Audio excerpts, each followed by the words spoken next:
ए जी कहाँ हो? अभी तो रांची में ही आओ। ए जी कल कहलो मुंगेर, आज बोलहूँ रांची में। अरे पगली, ड्राइवर के जिंदगी तो तोरा पते न हो। आज यहाँ कल वहाँ, जहाँ के माल लोड होवे वहाँ जाए पर हो। ए जी अभी की करहो? आगे पगली, अभी सीमेंटवा उतार के लियो और टरकवा के धो रहा। तो सुना एगो बात बतावहियो, तो सगर जैते रहो हम ना। हाँ तो जहाँ के जे फेमस चीज है ले ले आई हो। हाँ बोले ना। तो सुनो,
हो हरवा बालाम जी, सीतामढ़ी से नूरवा बालाम जी,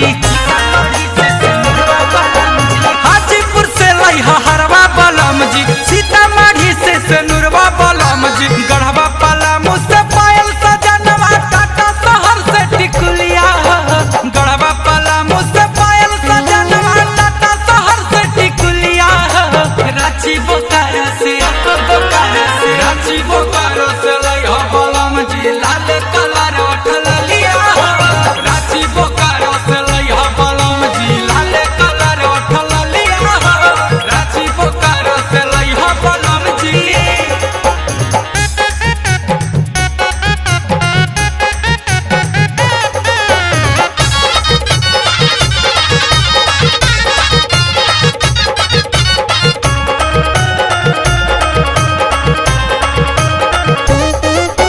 कटिहार किशनगंज से लइहा गाजरवा, गोड्डा गुमला गिरिडीह से गाजरवा,